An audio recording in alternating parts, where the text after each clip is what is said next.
And so the event we've got today is Smart Cities in 2100, a nuclear-powered urban future. So welcome and thank you for joining us.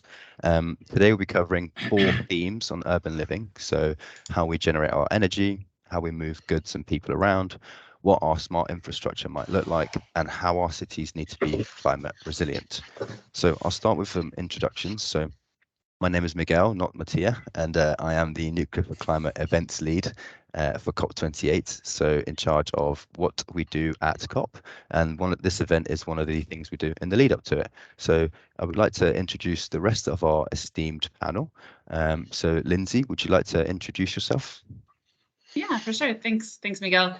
And thanks everyone for tuning in. I'm excited to talk with all the other panelists here. My name is Lindsay Mayer. I am currently a co-founder and director of the Laboratorio of Sustainable Ideas. It's based out of Argentina, and we focus on urban planning and design for climate adaptation. So trying to figure out how we can best prepare cities in the southern cone of South America, and figuring out what we can do to prevent all sorts of things extreme weather related. Awesome. Thanks, Lindsay. Rauli? Oh, hello everyone. Rauli Partanen, live here in Finland. It's getting a little bit dark and cold, but I hope we can see the spring someday again. So I've been writing about energy and climate for more than 10 years now, several books, and I guess more than a dozen reports now. I currently also lead this non-profit think tank called ThinkAtom, which studies and popularizes how we could use nuclear energy to decarbonize various sectors, for example, cities. Glad to be here. Fantastic. And Guerric? Yeah, so thank you for the invitation, Miguel. So my name is Guerric. I'm in Belgium. I'm one of the founding partners of Nuketech. Nuketech is a venture capital fund focused on startups active in the nuclear energy sector. And that includes both pure plays, so SMRs and fusion and whatnot, but also enabling tech like digital robotics, etc. Yeah, and that activity gives me quite a bit of visibility on innovations in the nuclear sector, and so some perspective that may be relevant for the debate of today. Fantastic. Thank you very much. And Richard? Thank you. Richard Nichols, co-founder of drone consultancy Juno and founder of Oscars for the drone industry, Airwards, feeling like a total charlatan amongst the other panelists who have infinitely more experience, I think, in kind of nuclear, etc. So I hope to bring a little bit more about the urban future, and especially with a focus on aerial robotics and that kind of thing. Fantastic. Thanks, everyone. So just quickly recap on the format. So how we're going to go about this is we're going to have 4 rounds, each with a different theme, and each theme will start with a poll for the audience. So everyone will be involved at all stages, and it will follow by a discussion. So the kind of key themes we're looking at are energy generation, transportation, smart infrastructure, and climate resilience. And we've also got a Q&A throughout the event, and your questions will be answered at the end. So before we kick off completely, why are cities important and why are we talking about them today? So the reason we wanted to look at urban landscapes is because cities account for around 80% of global GDP and approximately 56% of the world's population, so 4.5 billion people live in cities. And this is expected to increase. So by the year 2050, we expect around 70%, around 7 in 10 people living in cities. So the majority of people are going to be living in cities, and right now they're responsible for 75% of global CO2 emissions, of which transportation and buildings are the largest contributors. Within this, the UN estimates that around 1 billion people, or a quarter of the global urban population, live in slums with inadequate infrastructure and services. So we're going to have more and more people in these cities, and they're producing lots of emissions. How do we make sure that the future cities meet our needs and help us reach net zero? So without further ado, the first topic is energy generation. So where will cities of the future get most of their power from? So I'm going to kick off a poll. Bear with me 1 second. I will launch this. So everyone's welcome to get involved, including the panelists. So what we're looking at, so the kind of selections we've got are where we'll get cities most of their power from, and we're looking for up to 2 answers. So will it be renewable energy technologies distributed throughout the city? Are we looking at renewable energy distributed across remote locations? Could it be nuclear, so small modular reactors in cities, large gigawatt size reactors? Or are we talking about more advanced stuff, you know, space-based solar, nuclear fusion, enhanced geothermal? Or do we think that actually it's going to be all of the above? So put your vote in. I will do the same.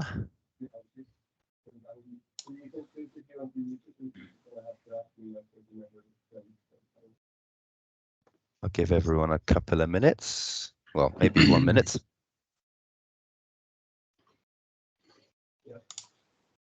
And all of the images you see there are made from Midjourney, and I use some basic prompts and the poll questions to kind of imagine what that future might look like.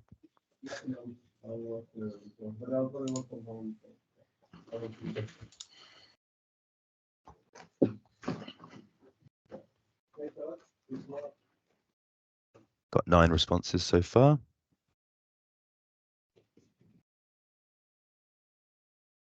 I'll give it 15 more seconds and then we'll go from there.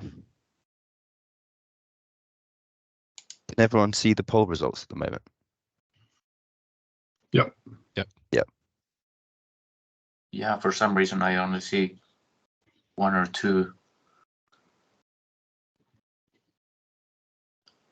votes there, but maybe it's a lag. Yeah, 2 responses. Okay, we've got 9 responses so far. Yeah, don't mind me. It's all right. I think I'm stuck on 5. So I think if you get rid of it and click done and go to the chat, you can actually see it being live updated there. Ah, okay, I closed the chat and opened it again, so now it's updated. Oh, there we go. Yeah, fantastic. Great. So we've got 11 responses, and well, given the audience, it's perhaps not a surprise that we think small modular reactors are going to be the way we generate our most electricity, and then large gigawatt reactors, and then renewable technologies distributed through the city is the kind of next highest, and all of the above. So yeah, all of the above is pretty important. So one thing that I kind of missed that all of the above option. I would have voted for that. I didn't see it.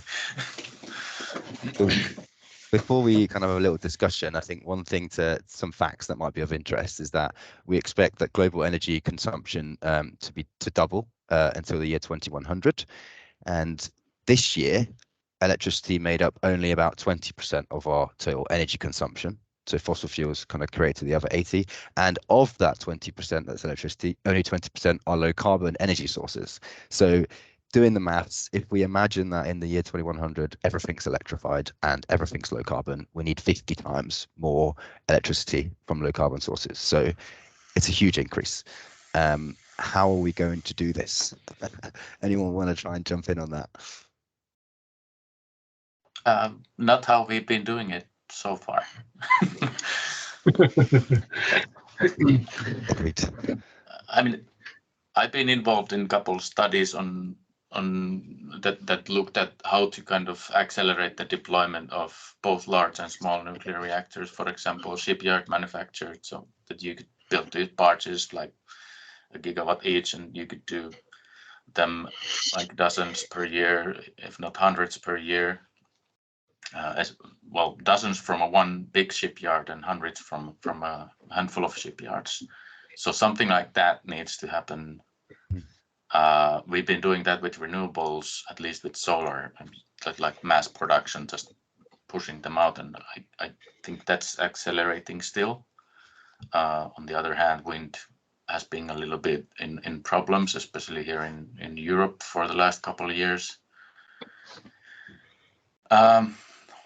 But yeah, I mean, one would like to have reliable energy, and at least here in the north, I would like to have some energy in the winter, actually much more than in the summer. That's not the situation in more south, but yeah, I think it's a little bit local, but something like that needs to happen. We need to start deploying practically hundreds of gigawatts of nuclear or equivalent of hundreds of gigawatts of reliable power generation per year. Do we think maybe there's some kind of future technologies that we haven't deployed yet that might come and save us? I don't know, like space-based solar. I see that no one's voted for that. I think there's a reason for that. Guerric, do you have anything to say on that? I think you mentioned that you know people working in this space. Yeah, yeah. So I spent the first half of my career in the aerospace sector. So when I saw that you put space-based solar there, it made me smile a little bit. So yes, it is interesting technology. It's very exciting from an engineering point of view, right? But it's the kind of first of all, it's a massive bet. I would say it's even bigger bet than fusion to some extent. There are still a lot of unknowns on the life cycle assessment, etc. Is it really good for the environment or not? We don't know. Actually, in Europe, for example, the European Space Agency is really at the stage of performing the life cycle assessments based on very bold hypotheses. So it's really in its infancy. And the thing is, as Rauli was saying, it's a bet that we don't need to make. Actually, we do a fission, and fission works perfectly fine. So let's go ahead and deploy as much fission as we can. Yeah, as we have done in the past successfully. So looking at the renewable energy technology side of stuff, so I think people seem to think that actually distributed throughout the city is more likely than in remote locations. Lindsay, do you have any kind of thoughts on challenges from a community and planning perspective on SMRs and renewables? You know, how do we actually deploy this in a city? Definitely. Yeah, I mean, I think just from the statistics you listed alone, I mean, it's clear that this is going to be a huge shift in terms of how we operate, how we're generating energy. I mean, there's so many different things, and so I mean, I think the thing that we compare it most to is that this is going to be what we did in the 60s and 70s in building a new interstate highway system, and this is going to have to happen to that same scale, if not more. In terms of actually meeting any of these targets and any of these goals that we are trying to hit now. And I think in terms of doing that, it takes an insane amount of land. And so, and just in terms of how we're thinking about this in the built environment space, we are going to need to be able to diversify a lot of different ways in which we generate energy from, whether that's going to be solar, wind, nuclear, and these all have different kinds of different siting and permit regulations. And that also means that this is also going to be changes in people's environments. And we all, I think, can attest here that change is hard. And so to accept that for people is going to have to be very heavily process driven. And so the theme that I would always like to hit home when I talk about any of this is that really the engagement process really has to start as soon as possible, as a way of making sure that people are actually part of the process, part of the conversation to actually have these things done. And so a lot of people think it's the opposite, and that you try and wait until the end of the project to queue in the community, and it's really that will always be a disservice to your project in the end. There is no option here that doesn't disrupt a community in some way, right? Like if, for example, if we were to have renewable energy in far out to sea, you're still going to need massive transmission lines and distribution that's going to be affecting someone. Absolutely. Yeah. So even if it's there out of the way, you're still going to be needing to involve the communities. Looking at these sort of really remote locations, so massive wind farms out to sea, obviously there's a huge challenge in maintenance, there's a huge challenge in operation. And I don't know, Rich, do you have any thoughts on how perhaps drone technologies could kind of support this scale of deployment? Yeah, I think also I'd like to just, I guess, ask a separate question that since the poll was closed on it, what's everyone's opinion on will we be ever reducing our energy consumption needs? So, everything we're talking about is it will always increase, it'll always get bigger, it'll always get, more needed. But if we're seeing an increase in automations, in a whole variety of, I guess, socio-economic as well as technological outputs, will that need exponentially increase? Or if we are sharing spaces, I don't know why I've got NEOM as a project and kind of Paris and Barcelona 15-minute cities. Will we need that, or will we be more in a place of I can actually walk to everything I need to get to? I don't need an electric car. I don't need electrification of everything. Or do we all see it that no matter what we do as a human race, that need for electricity is going to increase? Sorry, I know I've kind of taken away from your question, but it's a good question. That was burning on my mind. I believe the statistics that the majority of that increase in energy is actually bringing people in poverty up to our level of living. So perhaps we can be more efficient and we use less energy, but overall, a lot of people still don't really have access to electricity. And I think that's probably one of the challenges. I don't know if anyone else has any thoughts on Richard's question. Well, I mean, yeah. I feel like I've just thrown a cat in amongst the pigeons and Yeah, just gone, all right, there we go. I mean, the Western, for example, the European Union, we've already started to decrease our kind of primary energy consumption. Okay, one could argue that our economies have not been growing that much, but they have still been growing and stuff like that. So there's some decoupling happening already. But I mean, the Western world is maybe 1 billion, 2 billion people who don't have the need to increase their energy to kind of live a decent life. But the rest of the planet, for sure, would like to consume much more energy. Yeah, Guerric? Yeah, if I may just add, there is actually a graph like that comes in many versions, but if you plot the energy consumption per capita versus the index of living, so not the GDP per capita, but really like the Human Development Index or something like that. If you plot that, of course, it's a little bit cloudy, but still there is a tendency that is quite clear that the more energy per capita you consume, the more your Human Development Index will increase, up to a certain point where it flattens out. So up to a certain level of energy consumption, the more you consume, you don't actually increase, well, the well-being of people. And just at the inflection point is the Netherlands, which I think is a good example of maybe whoever consumes more than the Netherlands can be a little bit more, can do some savings, and whoever does less, well, needs to build power generation capacity. Fantastic. Super interesting. Sorry, so that's really interesting to hear that. And I guess back to your original question on how will something like drones, I'm not sure, especially on the distribution or connectivity of power from one place to another, but I definitely think there's been that technological leap that we have drones, then what the whole power to weight ratio and the energy output, that we could probably use the technologies that we've seen used in the construction of drones and apply it basically to that transition. So I don't see drones being kind of lifting up big batteries from one place to another or anything else, but definitely maybe the infrastructure of laying cables, keeping inspections, keeping that automation going on, or just that technology side of, wow, we can actually build these now. So what else is possible? Mm-hmm. Awesome, fantastic. Does anyone have any more they want to say on energy generation, or we move on to transportation? Great. Well, still lots to say, but yeah, I'm kind of. If I want to keep this going for another half an hour. yeah. Unfortunately, we've got other topics, but they'll all feed back in. So, for example, transportation. We'll see in a second, but I definitely feeds into what we've just been talking about. How will we move or not move in cities? So I will launch the next poll.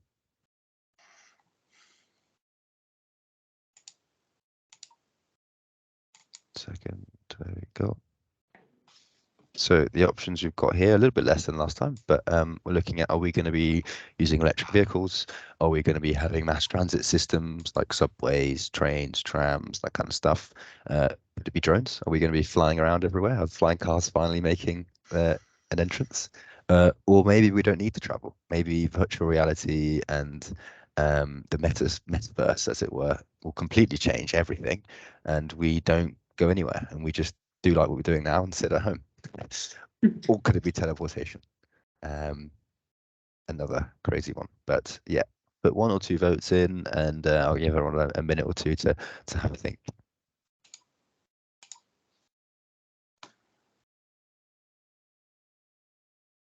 I'd argue teleportation is virtual reality.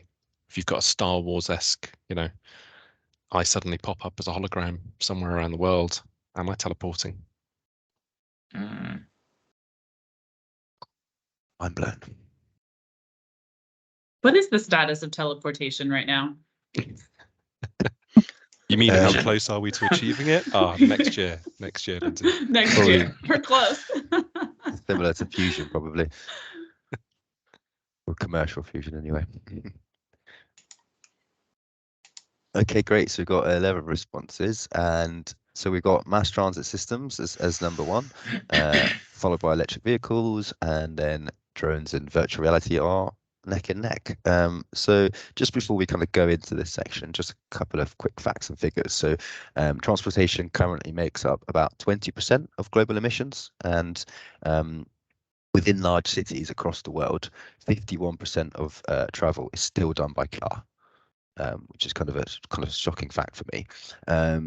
But then on the other hand, so bringing up what Richard mentioned about the line, I mean, could the future of transportation be actually we don't need to go anywhere at all? Could futuristic cities have no cars, no roads, and everything is within a 5-10 minute cycle? If urban environments are designed correctly, perhaps we don't really need to travel too far. And is this possible? Is this a fantasy? Is it desirable? Who knows? So just going on the basis of the poll, so we've got the mass transit systems as first. Does anyone want to jump on that? I mean, for Lindsay, it feels like mass transit system makes the most sense from a equality, sustainability, community perspective, right? Is there anything you want to add to that? Yeah. I mean, I think this is not going anywhere, particularly as, I think as we see incredible growth in our cities that is going to continue, things are going to continue to urbanize. And I actually think this is where I feel really hopeful, because I think, transportation is so linked to so many other things, from economic development to job creation to all sorts of, different systems that we actually see in a lot of ways cities this is probably where they're making their most investments in terms of resilience measures. And so I think this is actually a really exciting time because, I think we're probably closest to a lot of solutions in terms of, how we are going to meet our targets. Or also, we're already actually making some pretty big strides. And that means, everything from, bike lanes and pedestrian pathways, but really to making sure that we have just really solid functioning mass transit systems. And so, I mean, I've experienced just in the last, 5 years in Argentina, like there's been a complete transformation in terms of their investment in bike lanes. And also, and you see this, a lot more people are riding their bikes. And then also in terms of, I think in terms of mass transit, always the difficulty is is just the investment cost. I mean, it is not something that makes a city money, but it is something that, has a lot of other beneficial factors that happen in the end. So I would say that definitely we're going to also see an increase in EVs. And I think this is something that we've really seen just in the US within the recent federal legislation packages that are investing in this. A lot of money is going to EV infrastructure. And so I think, this is also going to be a new norm for us very quickly. And so I think it's very clear that we have the solutions here, and it's now just a matter of actual execution. Yeah, I think that the financing issue is something that's probably consistent across anything to do with long-term thinking of sustainability. And for example, at the moment there isn't a framework to put in place for recuperation of mitigation of damages, right? So if you put up a seawall that costs £1 million, that saves the city £10 million in the future, who's paying for that? How is that funded? And I kind of see these like massive infrastructure projects in the kind of same way. So I didn't actually have like hydrogen or synthetic fuels as an option, but that is also something that, Nor bicycles. No bicycles. No, that's Thank true. you, Walking. Could have put walking. And yeah, there's a comment here saying, yeah, that cycling actually is a big part of it. So that's my bad for not really including that. Just touching on hydrogen and synthetic fuels. I know there are kind of concepts and ideas for how nuclear can produce this. Rauli or Guerric, are you familiar with any sort of advanced nuclear technologies that can maybe start producing hydrogen at a reasonable cost? Yes. Do you want to start, or I can take You it, can go first, and I can fill you after you. No, so basically, again, nuclear energy is the perfect source to mass produce hydrogen, especially because in addition to electricity, you have access to heat. And to simplify things a little bit, the hotter your hydrogen generating process is, the less electricity you need. So there is a brilliant combination that you can do there. Actually, there are multiple studies that show that nuclear-derived hydrogen is the cheapest and the most competitive source of hydrogen, including studies by Lazar and these kind of big institutions. And right now, actually, last week, I think, or earlier this week in the US, they made announcements on a lot of funding for hydrogen hubs across the United States. And one of these will be, I think it's in Illinois, but I'm not sure, with a big utility called Constellation. And they are investing 900 million, so close to 1 billion, to manufacture the biggest nuclear-powered hydrogen facility in the world. So yeah, I mean, it's a very, very hot topic. Okay, yeah. I'll just fill in here on the transportation side. I don't think we will use synthetic fuels that much for this kind of, at least for within cities, like short distance stuff, because EVs are already much more competitive than synthetic fuels perhaps ever will be, even if we make them at large scale. That still means that we will have a lot of demand for synthetic fuels and synthetic chemicals, petrochemicals type of stuff. We make plastics and all kinds of medicines and stuff like that from them. But I don't think that transportation, especially short range transportation, will be seeing much in the kind of combustion engine or fuels as an energy source. It's going to be battery EVs and stuff like that mostly. Battery EVs and maybe battery drones. I don't know. Rich, tell us, are we ever going to have flying cars? And bicycles. And bicycles. I definitely think we'll have flying cars, but I'd love to see, from what everyone's saying as well, I think there's going to be a need for different types of fuel, for different methods of transport. So I've got in my head a dream visual of, if we are all moving more into cities, then just from a connectivity point of view it as a pair of lungs. We have one airway that goes down, that it doesn't drift, it transforms into smaller airways that eventually turn into, and this is where my biology teacher would fail me, aeolas. No, there's not aortic valve, something tiny. Someone help me.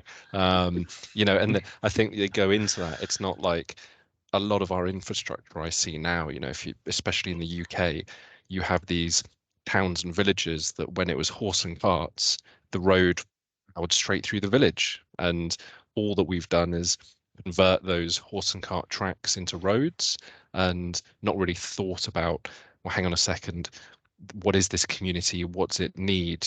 Yes, shipping a lot of goods around a country needs one type of fuel and probably a larger highway-esque route. Once it actually gets to a city, be that London, Amsterdam, Barcelona, or Guildford, Brighton, smaller cities, surely that's when the dissemination of transport, people, goods, etc. should be happening.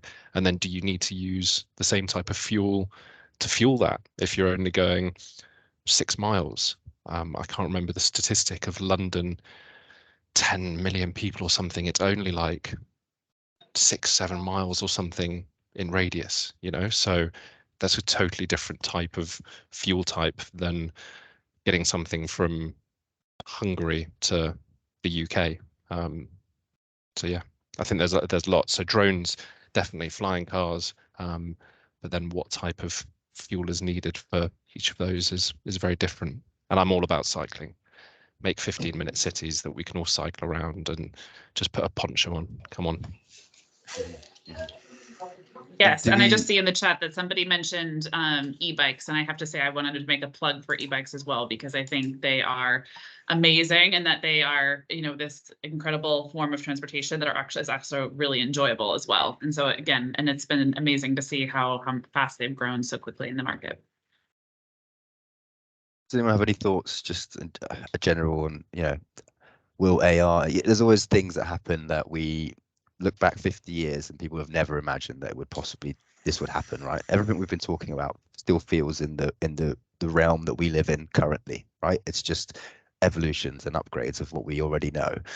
Is there anything that's going to just completely change that? I mean, is that where AR and VR, could we see that as something where, you know, we can pretty much be in another room and any room in the world, and it feels like you're there and you can interact with people, and maybe that completely changes how we move? I don't know. Just thought I'd throw it out there. I'm a little bit worried about that, because we are physical beings and we are meant to move around. So if we just grow roots into the sofa and put a helmet on or glasses or something like that, and then move in our minds, that will affect our minds as well, because we are kind of meant to move also from the kind of brain and how that functions. But I'm personally waiting for like personal drones to carry me from one skyscraper to the next. Maybe with I mean, a little that's bike almost attachment. doable like today. Yeah. I think also, Miguel, if you're talking about on what scale of time are you talking about? You know, a human's lifespan is 70 years.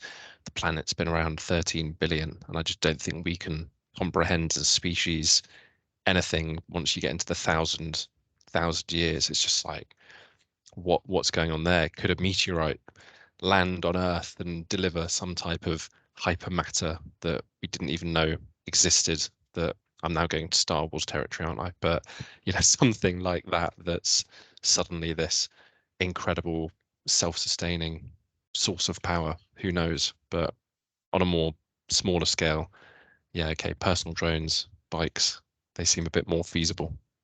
Yeah, we're looking at like the end of this century, that kind of time frame, and hopefully we've managed to keep it below 1.5 degrees. Okay, so I'm going to move on to the next topic, if that's okay, unless anyone's got anything else they want to talk about. Nope. Fantastic. So the next topic we're looking at is smart infrastructure. So looking at AI, Internet of Things, blockchain, all sorts of funky stuff. And I'm going to launch a poll now. And okay. So the question I want to ask everybody is, where do you think smart infrastructure will have the biggest impact on urban spaces? So could this be in transportation and traffic management? Could it be energy efficiency, demand side response, public safety and security, urban planning, sustainability in a circular economy? So, you know, how we recycle, how we use waste, or is it the design and construction of buildings and infrastructure? So it's quite a wide topic, and just go with your gut feel, really. And what do we mean by smart infrastructure? We mean all sorts of things, really. Computer stuff. Computer stuff, yes. Computers talking to computers without humans.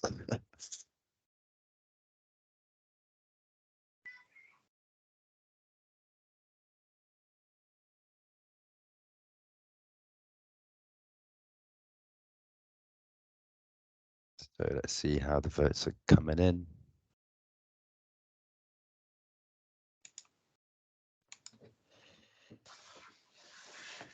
Looks like transportation and energy efficiency are the big ones, and it's funny because that's what we've just been talking about. So maybe that was the can't vote. Yeah, apologies if you're not able to vote. Perhaps you join a little bit late. So before we kind of talk about this, so the global smart cities market is currently around 500 billion. In just 4 years, it's going to double to 1 trillion. So it's a really, really big space. And we're talking about all sorts of infrastructure requirements here. Has anybody got any kind of thoughts just off the bat on where they think that this kind of technology, AI, Internet of Things, blockchain will really make a difference to our urban spaces? Yeah. People don't mind me diving in. I'd love to see it in the.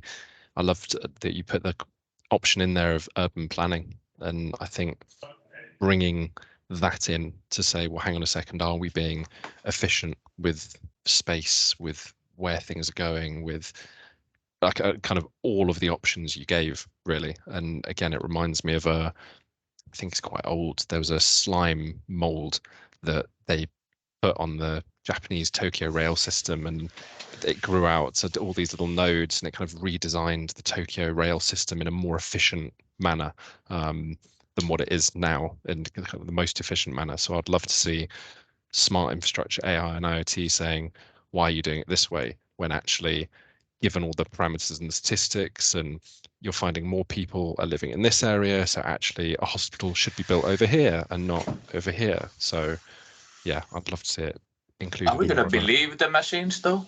I mean, humans can be a little bit stubborn. No, that's ugly. I don't want that. Yeah. But thanks for that.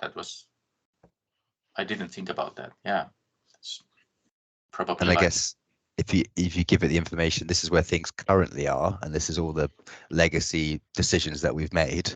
What's the best decision to kind of improve it, rather than, you know, we can't do things from scratch. Well, unless you're building the line. But even the line, okay, when's a city been like this? How's that been built? Is that the most efficient way that it could be built? And I see that having an impact on all the other options of, okay, the demand side response, the public safety, the circular economy, etc. But yeah, I'm going to hog the conversation if I keep going. So I'll hand it over to the other panelists. I wanted to build on that and echo, I think going a little bit further is, I think absolutely, I think we're seeing a lot of things too, where we know, particularly with a lot of this infrastructure, it's going to require so much land, and we have to think, you know, where are a lot of these things going, particularly things like wind farms, solar farms, where are they going to go? And with a lot of this stuff, we can, as you said, build more efficiently and think about how we use this space more efficiently.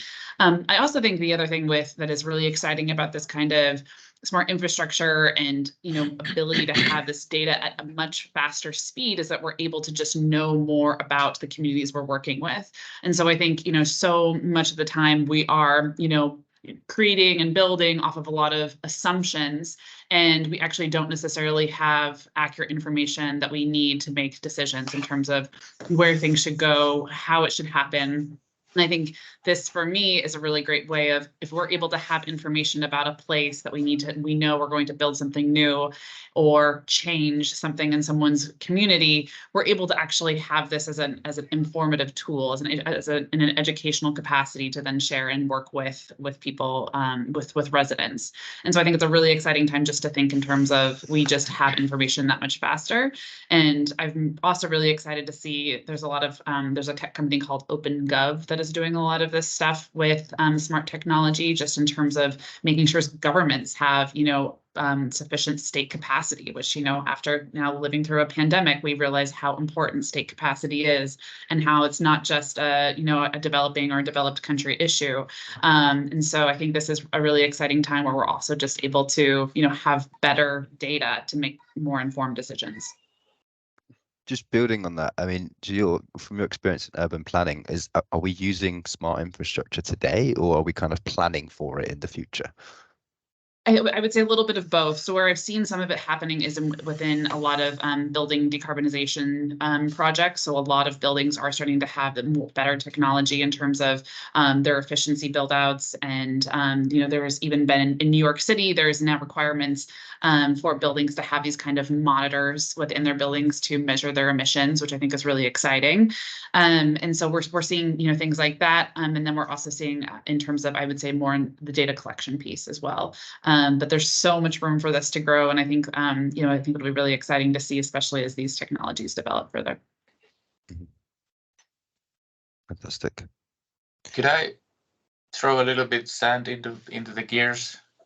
Of course. I mean, I love these ideas and the excitement, but then again, historically, humans and we as societies, we always build the new stuff on top of the old stuff, and we have to do it on the kind of preconditions or on the inheritance that we get from the old infrastructure. We are still driving roads that were done by cows, for example. And that's not saying that this won't happen, but I'm kind of making the argument that it might take a lot longer to change, because you always have to kind of account for the old stuff. Because it's a rare case where you have a site that has nothing and you can just build from a blank slate, like a new city. Okay, then, but that's like 1 in 100 years type of project. Usually you're just trying to modify the old stuff to work a little bit better, and I mean that's exciting too, but it's not like that exciting. I guess building on that, then, because I agree, I only found out in my kind of mid-20s that we, to the extent to what we build on top of, you know, I just never fully comprehended kind of, oh yeah, Roman, Greek cities are kind of underneath us, and when you go digging a new building, you start discovering, because that's exactly what we've done, we've just built on top of different places. What are your thoughts about using, I guess, smart infrastructure, AI, for things like on the sustainability answer, you know, if we can transfer a lot of the waste units that we've got, so you can literally chuck a whole bag of waste in and you've got technology that goes, this is recyclable, this isn't, this needs to be taken apart, you know, and it can almost do a huge amount of sorting phenomenally quickly than what we do now. So I guess that's maybe something that we could use on pre-existing infrastructure.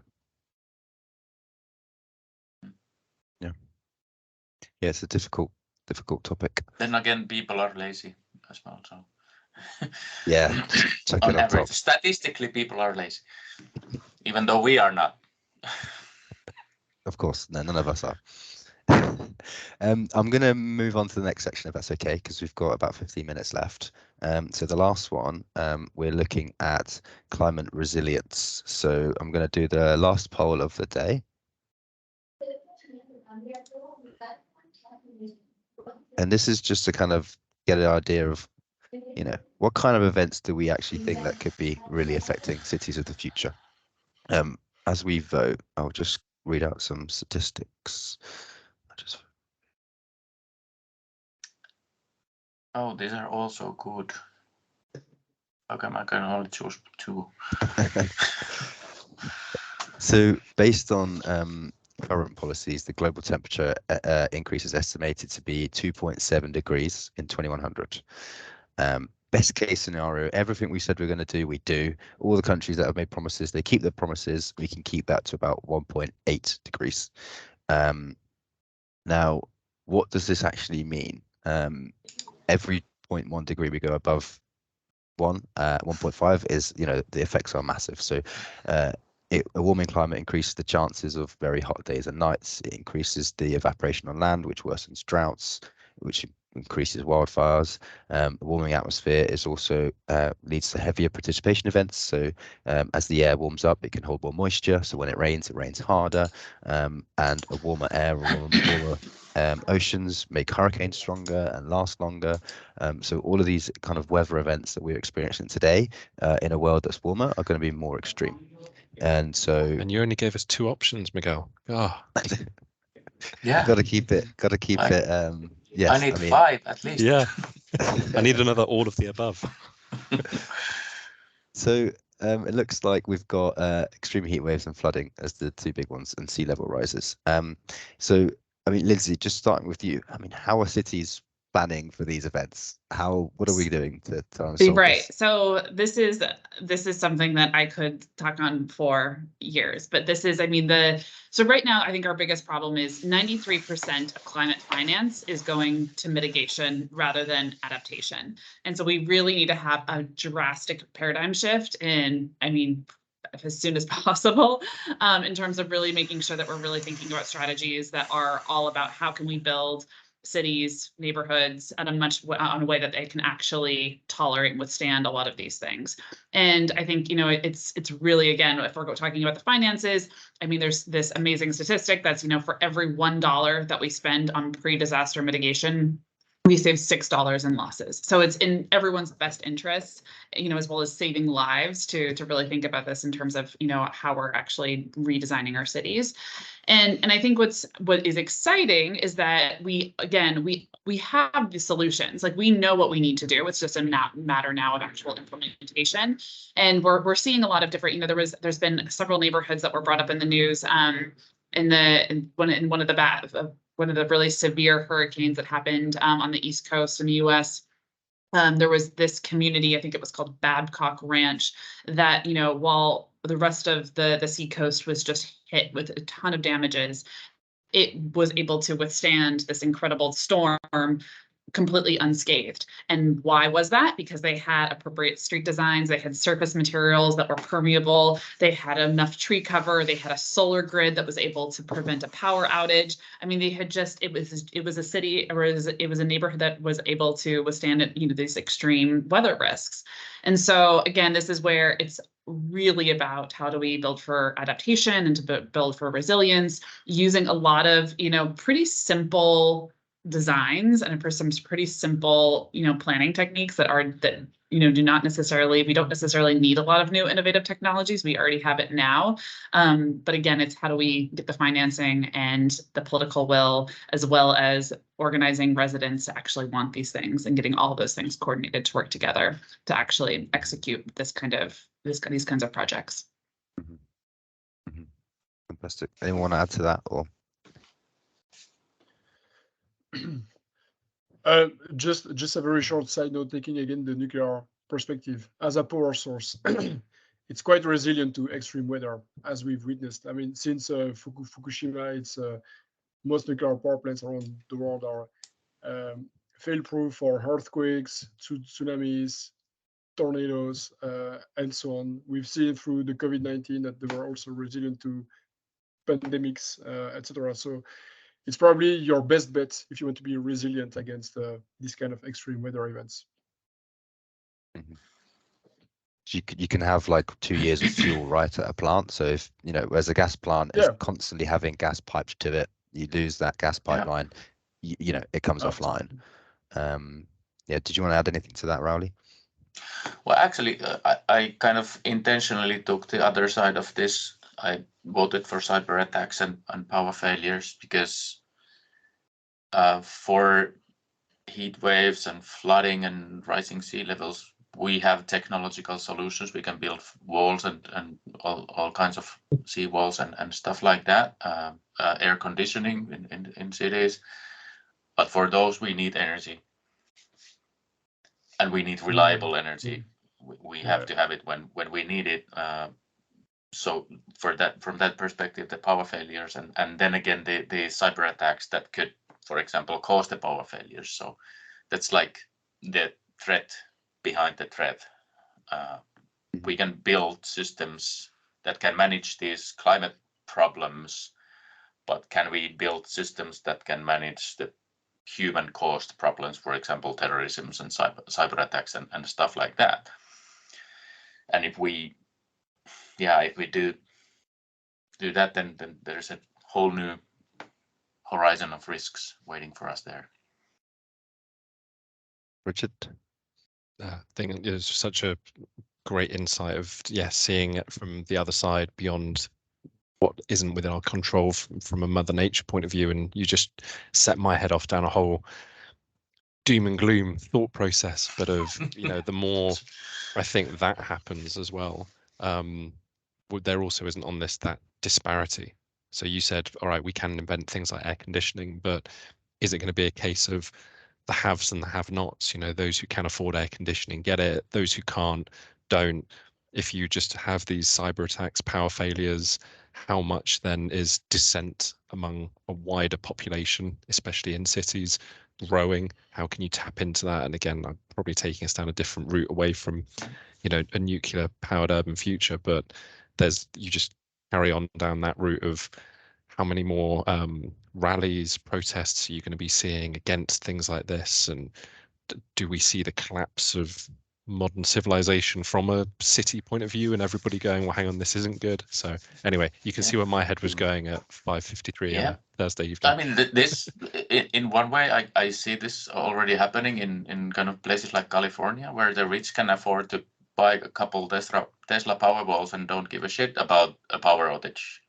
So they don't have an incentive to tell the leaders that you really need to make this power grid reliable. They have the Powerball. They can withstand a day or two of power outage. Yeah. And in the future, it might be that certain areas in the city, they have their own microreactor or SMR or something like that, and their own kind of hardened grid that whatever happens outside don't affect them. So then they don't have interest to kind of see to the common good that everybody has this. Then again, then you have these people that don't have the power, and they will get pissed off quite fast, and then we're gonna start seeing these cyber attacks and Yeah, we're kind of stuff assuming like that. So that's like the place I don't want to go either. in this whole kind of conversation, we've kind of assumed rational thought and rational processes, but as climate change gets more extreme, as people look out for themselves more than others, you know, we can't assume that that's the case. But yeah, it can get quite dark. Bringing it to something, Richard, quick 2 minutes from you. So we've talked about, you know, these disasters happening. How can drone technology sort of help emergency services and disaster relief? So we've seen that happening now in places like Morocco. How do you see the future in that? I think more from again a technological point of view. You know, I'm trying to put myself 50, 60 years in the future. Will it be a quadcopter? Will it be a small vehicle? Will it be very Prometheus-esque of just a ball that gets thrown up and can float and do a scan of people, etc.? Also from a preventative measure, you know, how much can technology like that? I'm thinking now on a beach, say, and avoiding people from drowning. Then is it a case of, oh, hang on, someone's gone out, they've drowned, you know, they're drowning, now we need to go rescue them, now we need to implement the technology? Or could something like that also be in place as a preventative measure? So that's one aspect. For things that aren't preventative, yeah, 100%. I think we're already seeing it with delivery of vaccines, medicines, with drone technology being implemented up mountains for kind of mountain rescue. So really looking forward to seeing how that, especially in remote locations, maybe out of cities, technology like that can really help. When it comes to in cities, I've said it before on panel discussions like this. If you went back 120 years and said to people when the Ford Model T came out, by the way, in the near future, you're going to have 1,000 cars a day, mopeds, bikes, buses, lorries, you know, all going past your bedroom window in London, there would have been uproar. People would have gone, that's disgraceful. We're never having that.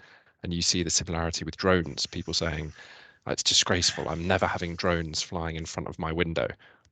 Or, okay, but why is that different from 1,000 motorbikes going past your window every day? So yeah, I think it's a time thing as much as a technology thing. Great, sounds good. I'm gonna just stop sharing now because we've come to the end of our sort of 4 themes. Just wanted to thank everyone who's joined us today. I think it's been a real journey through different aspects of urban living. Thank you to all our speakers. Does anybody have any kind of closing thoughts or remarks they wanted to add? Long live the future. I was going to say it's not all doom and gloom. I think there's a lot of positive to be had, and we're the ones in control of it. So, yeah, that'd be my closing statement. Fantastic, thanks, guys.